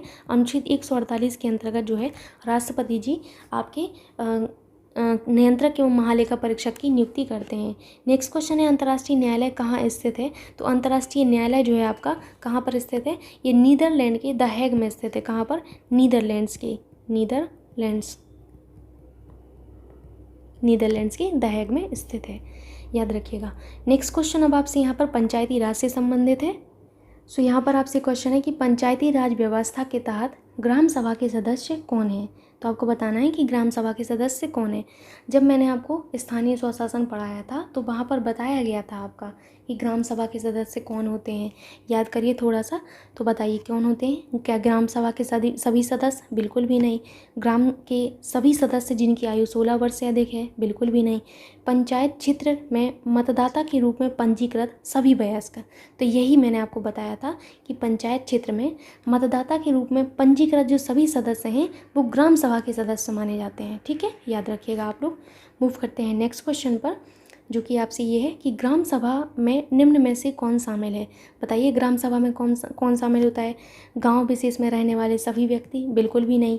वे सभी व्यक्ति जिनके नाम गांव विशेष में पंचायत में जो आपकी मतदाता सूची है, मतदाता सूची में दर्ज हैं। तो यही आपका करेक्ट होगा, ओबियस सी बात है, अभी अभी पढ़ के आए हैं। ठीक, नेक्स्ट क्वेश्चन आपसे है कि निम्नलिखित में से कौन ग्राम पंचायत की सर्वप्रथम महिला सरपंच हैं? तो ग्राम पंचायत की जो सर्वप्रथम महिला सरपंच हैं वो छवि राजावत हैं। कौन है? छवि राजावत। तो पहला ऑप्शन यहाँ पर आपका करेक्ट होगा, छवि राजावत जी। ठीक, ये भी याद रखना है कहाँ की हैं? तो राजस्थान के सोड़ा गांव की। राजस्थान की कौन सा गांव? सोड़ा गांव। राजस्थान के सोड़ा गांव की छवि राजावत पहली महिला सरपंच है, याद रखिएगा। और ये वर्ष 2010 में सरपंच बनी थी। कब? 2010 में ये सरपंच बनी थी, याद रखिएगा।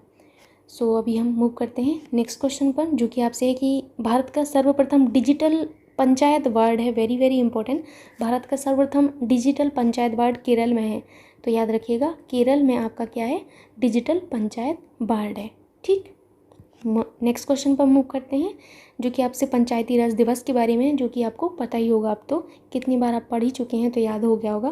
प्रतिवर्ष भारत में राष्ट्रीय पंचायती दिवस डैश मनाया जाता है। यह दिन 73वां संविधान संशोधन 1992 के जारी का प्रतीक होता है। तो आपका कब मनाते हैं हम पंचायती राज दिवस? 24 अप्रैल को सेलिब्रेट किया जाता है। प्रतिवर्ष हम 24 अप्रैल को क्या मनाते हैं? प्रतिवर्ष हम 24 अप्रैल को पंचायती राज दिवस मनाते हैं। और ये जो दिन है हमारा, ये 73वां संविधान संशोधन जो था, 73वां संविधान संशोधन कब हुआ था? ये 73वां संविधान संशोधन 1992 में हुआ था। ये इसका प्रतीक है आपका। पंचायती राज व्यवस्था का उद्घाटन किसने किया था? तो उद्घाटन याद रखिएगा, पंचायती राज व्यवस्था का जो उद्घाटन किया गया था वो पंडित जवाहरलाल नेहरू जी के द्वारा किया गया था। किसकी? पंडित जवाहरलाल नेहरू के द्वारा। पंडित जवाहरलाल नेहरू जी के द्वारा उद्घाटन किया गया था। कब किया गया था? तो 2 अक्टूबर 1959 में किया गया था। महत्वपूर्ण, याद रखिएगा। कहाँ पर किया गया था? तो नागौर राजस्थान में किया गया था। नागौर एक ज़िला है। क्या है? नागौर ज़िला है। और राजस्थान आपका जो है एक क्या है? राज्य है। राजस्थान में किया गया था। पहला राष्ट्रीय पंचायती राज दिवस जो है आपका, ध्यान से सुनिएगा मैं क्या कह रही हूँ। पहला पंचायती राज दिवस,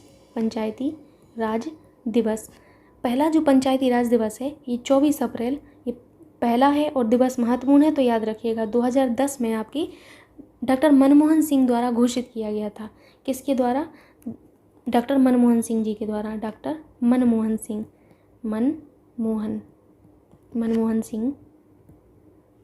के द्वारा घोषित किया गया था।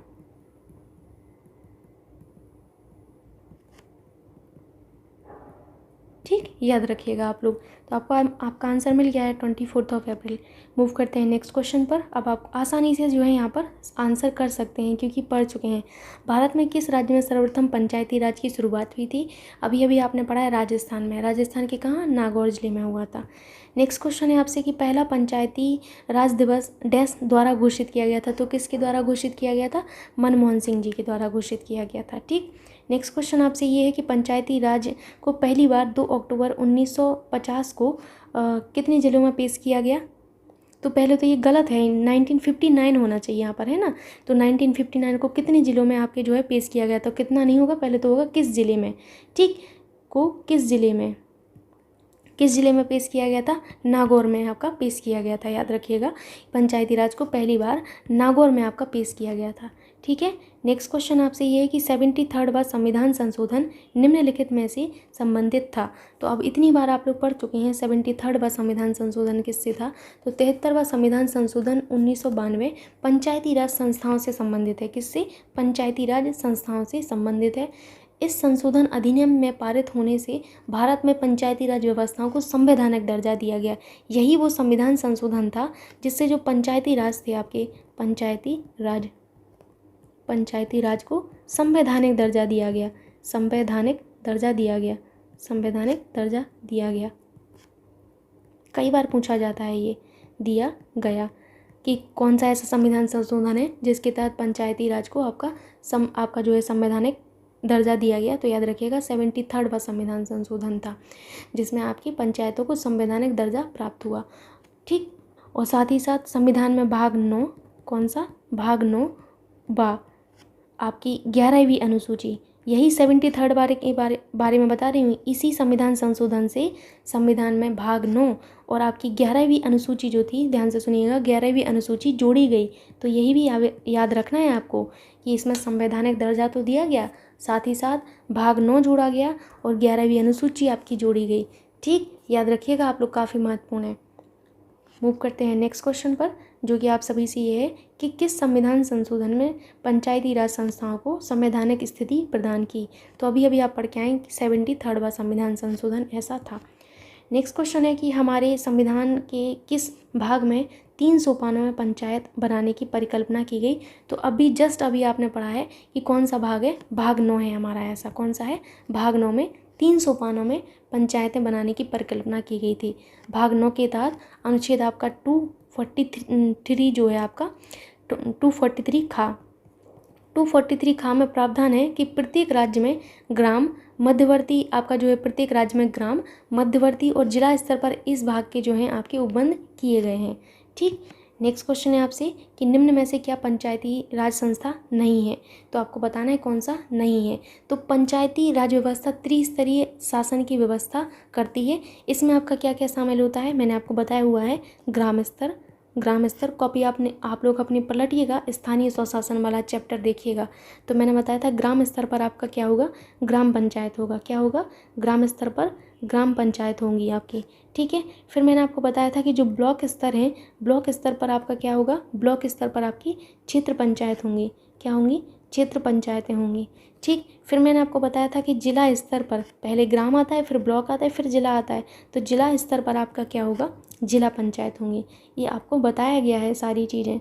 ठीक है, जिला पंचायत होंगी, याद रखिएगा आप लोग।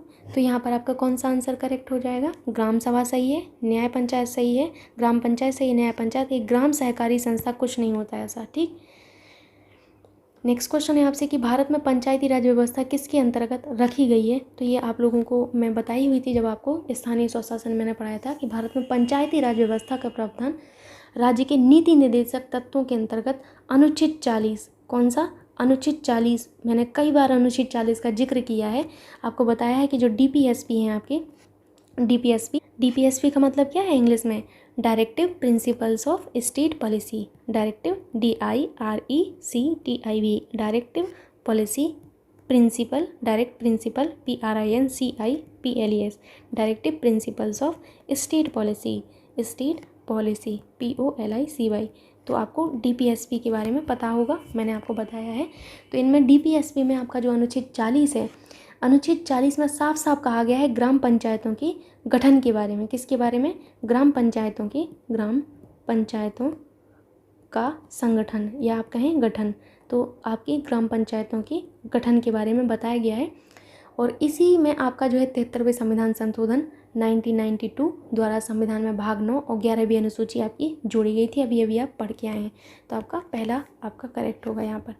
नेक्स्ट क्वेश्चन है आपसे कि इनमें से कौन भारत में पंचायती राज की त्रिस्तरीय प्रणाली में स्तर नहीं है। आपसे ये पूछा गया है कि कौन सा इनमें से स्तर नहीं है।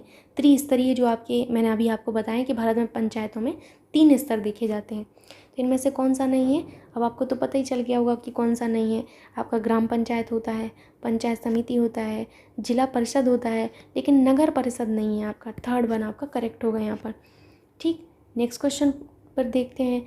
आपसे पूछा गया किस समिति ने त्रिस्तरीय पंचायती राज की अनुशंसा की। तो आपको मैंने बताया था कि त्रिस्तरीय पंचायती राज की अनुशंसा किसने की थी। थोड़ा सा आप लोग याद करेंगे तो आपको ज़रूर याद आ जाएगा। बलवंत राय मेहता जी ने की थी। किसने? मेहता साहब ने की थी। तो आपका थर्ड करेक्ट होगा। ठीक है, नेक्स्ट क्वेश्चन पर मूव करते हैं। 1 मिनट आप लोग दीजिएगा, अभी आपको दिख गया होगा क्वेश्चन पूरा।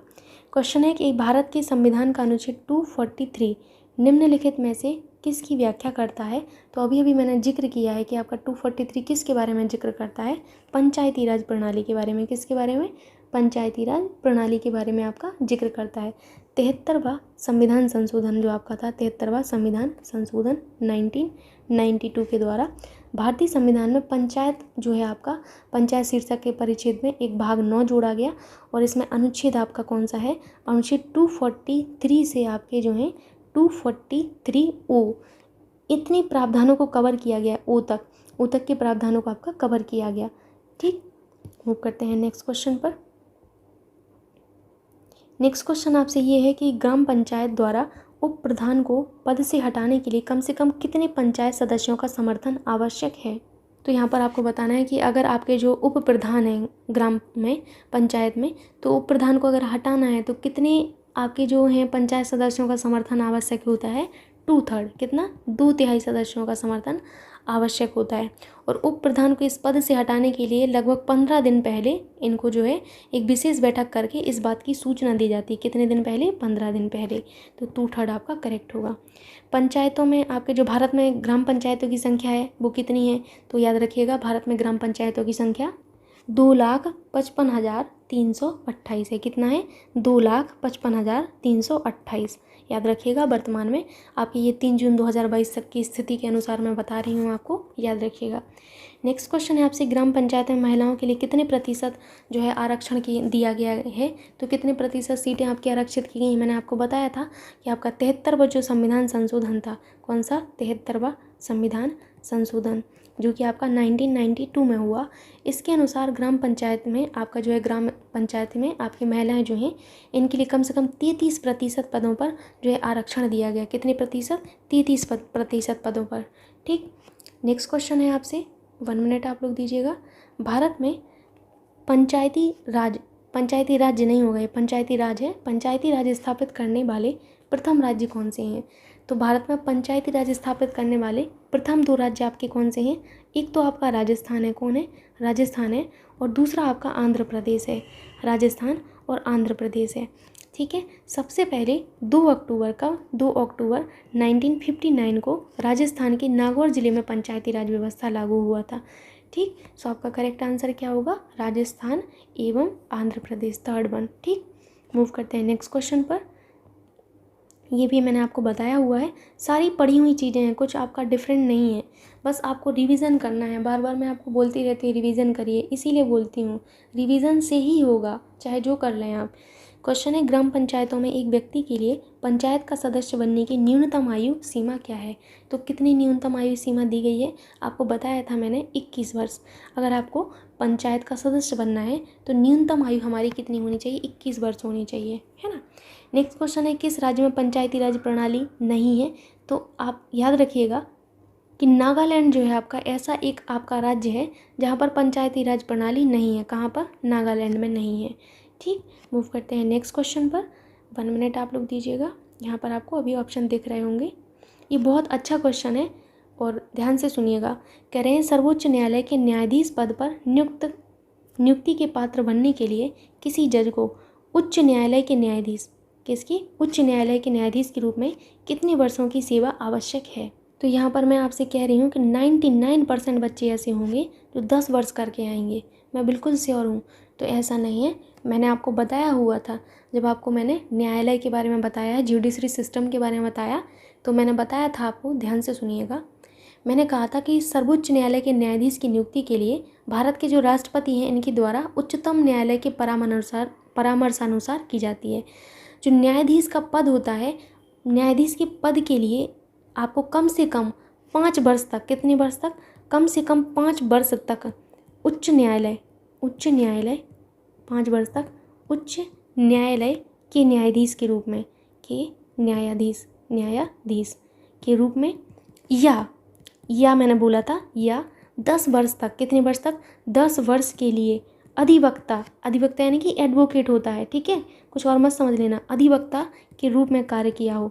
अगर वो अधिवक्ता हैं तब उन्होंने कम से कम 10 वर्ष तक कार्य किया हो। और अगर कहाँ पर, आपके हाई कोर्ट की बात कही जा रही, कहाँ पर, हाई कोर्ट में कम से कम 10 वर्ष अधिवक्ता के रूप में कार्य किया हो। या फिर अगर वो न्यायाधीश हैं तो कम से कम हाई कोर्ट में 5 वर्ष तक वो न्यायाधीश होने चाहिए, तभी उनको जो है सर्वोच्च न्यायालय का न्यायाधीश पद के लिए नियुक्त किया जा सकता है, हमारे किसके द्वारा, राष्ट्रपति जी के द्वारा। 5 आपका करेक्ट आंसर होगा। 99% बच्चे 10 करके आएंगे। टर्म्स पर आपको ध्यान देना है, ठीक है। बार बार मैं जो आपको बोलती हूँ कि शब्दों पर ध्यान देना है, इसीलिए मैं बोलती हूँ। क्वेश्चन है कि किसी याचिका के अंतर्गत न्यायालय, अवर न्यायालय या किसी अन्य प्राधिकारी के समक्ष लंबित किसी मामले को उच्चतर प्राधिकारी या न्यायालय में स्थानांतरित करने का आदेश देता है। तो मैंने आपको रिट बताई थी, रिट आपको याद होंगी। तो ऐसी आपकी कौन सी रिट थी जो आपका इस तरीके का प्रावधान करती है कि जो आपके न्यायालय हैं, अवर न्यायालय किसी अन्य प्राधिकारी के समक्ष जो लंबित मामला है उस मामले को उच्चतर प्राधिकारी या न्यायालय में स्थानांतरित कर सकती हैं। तो ऐसी रिट जो थी वो हमारी उत्प्रेषण थी। कौन थी, उत्प्रेषण थी, ठीक।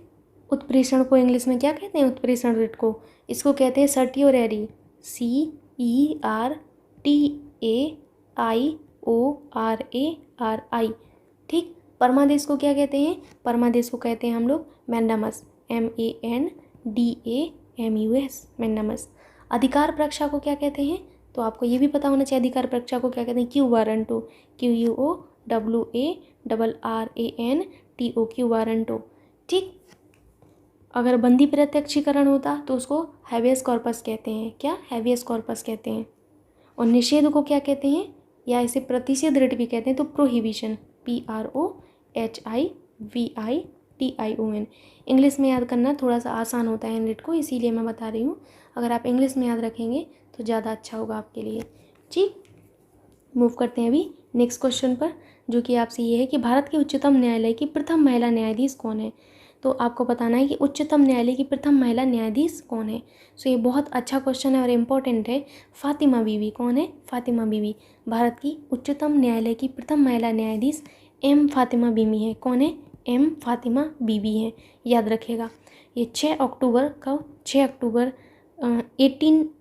1989 में, कब, 1989 से 29 अप्रैल 1992 तक उच्चतम न्यायालय की न्यायाधीश रही थी, याद रखिएगा। और अगर लीला सेठ के बारे में बोला जाए तो लीला सेठ किसी उच्च न्यायालय की प्रथम महिला मुख्य न्यायाधीश बनी थी। क्या बनी थी, प्रथम महिला मुख्य न्यायाधीश बनी थी हाई कोर्ट की, ठीक। लेकिन यहाँ पर आपसे उच्चतम पूछा गया था, तो लीला सेठ आप याद रखिएगा। ये उच्च न्यायालय का मतलब समझ रहे हैं ना आप, हाई कोर्ट। उच्चतम यानी कि सुप्रीम कोर्ट की बात की जा रही, ठीक। न्यायालय की प्रथम महिला मुख्य न्यायाधीश, ये उच्च न्यायालय की प्रथम महिला मुख्य न्यायाधीश थी। लेकिन किस राज्य में आपकी ये बनी थी, तो याद रखिएगा ये हिमाचल प्रदेश में बनी थी। कहाँ पर, हिमाचल प्रदेश की थी, ठीक। मूव करते हैं नेक्स्ट क्वेश्चन पर। नेक्स्ट क्वेश्चन आपसे है, 1 मिनट आप लोग दीजिएगा। उच्चतम न्यायालय में संविधान के निर्वचन से संबंधित मामलों की सुनवाई के लिए न्यायाधीशों की संख्या कम से कम कितनी होनी चाहिए। बहुत अच्छा क्वेश्चन है और इम्पोर्टेंट भी है, याद रखिएगा। उच्चतम न्यायालय में संविधान के निर्वचन से संबंधित जो मामले होते हैं उनकी सुनवाई के लिए न्यायाधीशों की संख्या कम से कम 5 होनी चाहिए। ऐसा हमारा संविधान का जो अनुच्छेद 145 का सब क्लोज 3 है ये कहता है। कम से कम संख्या 5 होनी चाहिए। अगर संविधान के निर्वचन से संबंधित आपका कोई मामला है और उस पर सुनवाई करनी है तब हमें कम से कम 5 न्यायाधीश होने चाहिए। ठीक, नेक्स्ट क्वेश्चन आपसे ये है कि भारत के 1 मिनट दीजिएगा, 1 मिनट। भारत के किसी राज्य के राज्यपाल के पद का कार्यकाल कितने दिनों का होता है? तो भारत के जो राज्यपाल होते हैं इनके पद जो होते हैं 5 वर्ष का होता है। कितने वर्ष का? 5 वर्ष का। भारतीय संविधान के अनुच्छेद 155, कौन सा अनुच्छेद है? अनुच्छेद 155 के तहत राज्यपाल की नियुक्ति राष्ट्रपति करते हैं। कौन करते हैं? राष्ट्रपति जी द्वारा राज्यपाल की नियुक्ति होती है। कई बार एग्जाम में पूछ लिया जाता है कि राज्यपाल की नियुक्ति कौन करता है, तो राष्ट्रपति जी करते हैं। और राज्यपाल का कार्यकाल 5 वर्ष का होता है और ये राष्ट्रपति के प्रसाद पर्यंत अपना पद जो है पद पर बने रहते हैं, मतलब जब तक हमारे राष्ट्रपति जी चाहें, तो 5 वर्ष होगा। नेक्स्ट क्वेश्चन आपसे है कि स्वतंत्र भारत के किसी राज्य की प्रथम महिला राज्यपाल कौन थी? तो स्वतंत्र भारत में किसी राज्य की प्रथम महिला राज्यपाल सरोजिनी नायडू जी थी। कौन थी? सरोजिनी नायडू थी। तो याद रखिएगा सरोजिनी नायडू थी। ये कांग्रेस की पहली महिला भारतीय महिला अध्यक्ष थी।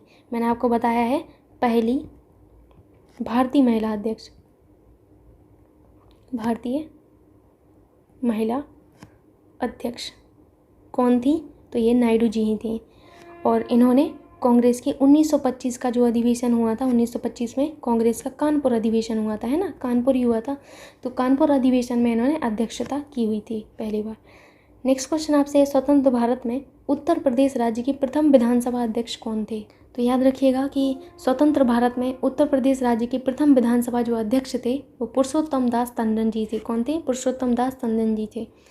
और ये इस पद पर 31 जुलाई 1937 से आपके 10 अगस्त 1950 तक आपके रहे हैं इस पद पर। ठीक, नेक्स्ट क्वेश्चन आपसे है कि लोकसभा चुनाव के लिए उम्मीदवार बनने के लिए न्यूनतम आयु कितनी होनी चाहिए? तो लोकसभा के जो चुनाव होते हैं इनमें उम्मीदवार बनने के लिए न्यूनतम आयु 25 वर्ष होनी चाहिए। कितनी? 25 वर्ष। मैंने आपको बताया था कि भारतीय संविधान का जो अनुच्छेद 84 है, कौन सा? 84 खा में आपका प्रावधान किया गया है कि लोकसभा निर्वाचन हेतु अभ्यर्थी जो है आपका, मतलब जो भी व्यक्ति है उसकी आयु कम से कम 25 वर्ष होनी ही चाहिए। ठीक, तो याद रखिएगा आप लोग 25 ईयर्स।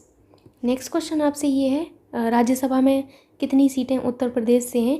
तो आपको पता होगा कि राज्यसभा में कितनी सीटें उत्तर प्रदेश से हैं, तो 31 आपको याद रखना है। कितनी? 31 सीटें हैं। नेक्स्ट है, लोकसभा में उत्तर प्रदेश की कुल कितने संसदीय क्षेत्र हैं? तो कितने हैं? 80 हैं। कितने? 80 याद रखिएगा। नेक्स्ट क्वेश्चन आपसे है कि राज्यसभा के पदेन अध्यक्ष कौन है? किसके? राज्यसभा के। तो राज्यसभा के पदेन अध्यक्ष कौन होते हैं? मैंने बताया था उपराष्ट्रपति जी होते हैं। जब मैंने आपको उपराष्ट्रपति जी के बारे में बताया है तो वहाँ पर बताया कि राज्यसभा का पदेन सभापति उपराष्ट्रपति जी होते हैं। ठीक, नेक्स्ट क्वेश्चन पर भी मूव करते हैं। नेक्स्ट क्वेश्चन आपसे ये है, 1 मिनट आप दीजिएगा। क्वेश्चन है कि लोकसभा की पहली स्पीकर कौन थी? तो लोकसभा की जो पहली स्पीकर थी वो आपसे पूछा गया है। तो पहले जो स्पीकर थे, पहले नहीं पहले होंगे, पहले स्पीकर थे जीवी मावलंकर जी। कौन थे? जीवी मावलंकर जी थे लोकसभा के पहले स्पीकर थे। ये आपके 1952 से 1956 तक ये अपने पद पर रहे हैं, याद रखिएगा। लेकिन पहली जो लोकसभा थी उसके शेष कार्य के लिए आपके जो अनंत शयन अयंगर जी हैं, फिर ये आपके जो हैं लोकसभा के अध्यक्ष पद पर बने रहे। याद रखिएगा कि इनके स्थान पर कौन आया था। नेक्स्ट क्वेश्चन आपसे है कि लोकसभा के सदस्यों का कार्यकाल कितने वर्ष का होता है? तो बताइए लोकसभा के सदस्यों का कार्यकाल कितने वर्ष का होता है? 5 वर्ष का होता है। कितने? 5 वर्ष का होता है। आपको बताया गया है कि भारतीय संविधान का जो अनुच्छेद 83 का सब क्लोज 2 है, इसमें आपका बताया गया है कि लोकसभा के सदस्यों का कार्यकाल 5 वर्ष का होता है। और लोकसभा और राज्यसभा राष्ट्रपति जी मिलकर क्या बनते हैं? संसद बनाते हैं। लोकसभा जो होती है, लोकसभा को निम्न सदन कहा जाता है। क्या कहा जाता है? निम्न सदन कहा जाता है, याद रखिएगा। जबकि राज्यसभा जो होती है ना, राज्यसभा को उच्च सदन कहा जाता है। क्या कहा जाता है? उच्च सदन कहा जाता है। और ये जो है आपका एक स्थायी सदन है, इसको भंग नहीं किया जा सकता। स्थायी जो सदन होता है इसको भंग नहीं किया जा सकता है, जबकि लोकसभा को भंग किया जा सकता है। कई बार एग्जाम में पूछा जाता है कि किसको भंग किया जा सकता है, किसको भंग नहीं किया जा सकता है। भंग किया जा सकता है किसको? लोकसभा को, जबकि राज्यसभा स्थायी सदन होता है। नेक्स्ट क्वेश्चन है राज्यसभा का सदस्य नामित होने के लिए न्यूनतम आयु कितनी होनी चाहिए। तो अगर राज्यसभा का सदस्य नामित होना है तो कम से कम जो आयु है वो 30 वर्ष होनी चाहिए, है ना। याद रखिएगा, राज्यसभा का सदस्य बनने के लिए न्यूनतम आयु 30 वर्ष होनी चाहिए। जबकि लोकसभा के लिए कितनी आयु निर्धारित है, लोकसभा के लिए आपकी मात्र 25 ईयर है।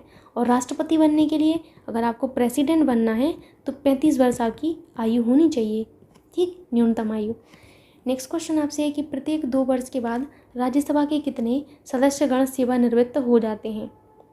तो आपको मैंने बताया था कि भारतीय संविधान का जो अनुच्छेद 80 है, कौन सा, अनुच्छेद 80, अनुच्छेद 80 के अनुसार राज्यसभा राज्यों और संघ राज्य क्षेत्रों के 238 कितने सदस्य होते हैं इसमें, 238 जो हैं सदस्य इनसे, और राष्ट्रपति द्वारा मनोनीत 12 सदस्यों से मिलकर बनी होती है। किससे, ये आपके 238 सदस्य जो होते हैं वो आपके कहाँ से, राज्यों और संघ राज्य क्षेत्रों के जो हैं विधानसभा से निर्वाचित होते हैं।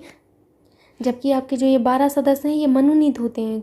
क्या होते हैं, मनोनीत होते हैं। मनोनीत करने का कार्य किसका है, राष्ट्रपति जी करते हैं। कौन करते हैं, राष्ट्रपति जी के द्वारा मनोनीत किया जाता है इन सदस्यों को, याद रखिएगा।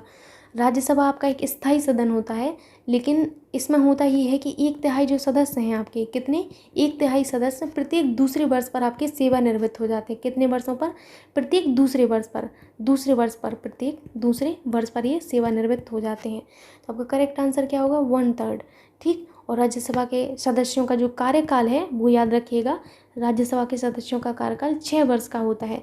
जबकि लोकसभा के सदस्यों का जो कार्यकाल है वो कितना होता है, 5 वर्ष होता है, ठीक। सो ये आपका लास्ट क्वेश्चन था। सो ये रहे आपके सारे के सारे क्वेश्चंस। आशा करती हूँ कि आपको वीडियो अच्छा लगा होगा। और अगर आपको वीडियो अच्छा लगता है तो आप सभी से मेरी रिक्वेस्ट एक ही है कि प्लीज़ वीडियो को लाइक करना एंड शेयर करना ना भूलिएगा। Thank you so much.